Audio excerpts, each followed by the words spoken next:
Gerald, before we get to Pope Francis and his views, I just want you to sort of describe for me a little bit about the history of the Vatican Bank, because many people may not know about its existence and what it does and how it came about. No, and Pim, you know, they think of Pope Francis, they see him and they think of him just as head of a religion, but he's also representing the head of a nation, the Vatican City, and they've had a bank for 70 years. They formed in the middle of World War II, and it's just had decades of scandals. Before he came into power, it practiced often what he calls savage capitalism.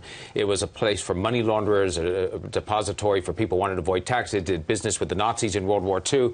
The head of the Vatican Bank, the equivalent of Yellen and the Fed, got indicted. He was a bishop in the 80s. The Italians couldn't extradite him because he hid inside Vatican City. So it's a bad history. And in comes Francis, and the question is this Pope, who says that capitalism has its extremes and should be somewhat restrained, going to do something about his own bank, the central bank inside Vatican City, which has been over the line so many times? What has he done? Because he has shaken up the bank in the sense that he's launched a major investigation into the way the bank operates. Tell us about his relationship with the Vatican Bank. So in some ways, he's taking the Vatican into the 21st century of modern finances, kicking and screaming. But he has no choice.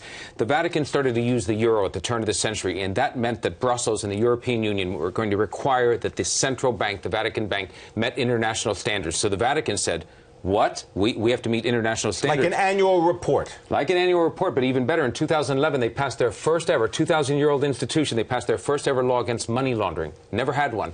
In 2011, they passed their first law against the financing of international terrorism. Never had one.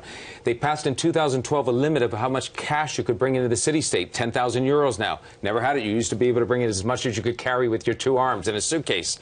So he is reforming it, but he has no choice. But to his credit, he's doing it with some enthusiasm, meaning that he's bringing in outsiders. He's not giving it to clerics and a few monsignors that are dragging their feet and don't know what they're doing, as in the past, but he's bringing in good outside experts. I wanted to mention one of the outside experts having come from Invesco, correct? Yes, that's right. He's brought in the Wall Street people in some ways that he castigates at times, but he's brought in each instance. This is just a name, Jean-Baptiste de François. He is now head of the Vatican Bank. He's the layman running the Vatican Bank. Every layman who comes in, Pope Francis picks, is a good Catholic. So the one restriction is there's nothing in the rule of the Vatican Bank that says you can't work there unless you're Catholic. But they're all devout Catholics for the most part, who also happen to be very successful businessmen. And they're coming in and really trying to clean it up. I think they're doing a pretty good job of it. But that's not to say, I know that there are 2 criminal investigations in Italy right now looking at whether there had been some money laundering issues back before Francis became Pope in 2013. Those may develop into criminal cases going forward.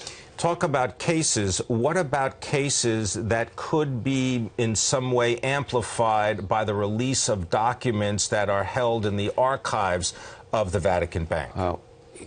Francis, let's say Francis is a reformer for the Vatican Bank going forward. The question I've raised a number of times publicly, just recently in the Washington Post in an op-ed, will he be a reformer going backwards into history? And by that I mean, will he release the World War II files of the Vatican Bank and the Vatican itself? There are questions, some of which I raise in my book, about the extent to which the Vatican profited from investments with German and Italian insurance companies during the war. And the bank was created in the middle of that. It raises issues of restitution back to victims. Will the Vatican release that? Will this Pope have the courage or political capital to do so? I don't know. You just mentioned a moment ago that right now he's at the 9/11 memorial in a multi-denominational meeting. There are nearly 100 representatives, Jewish rabbis, members of the Jewish faith there. Will they raise the issue of the Holocaust files with him? I don't think so, but I'd like to see him get pushed a little bit. He might be the Pope capable of setting them free.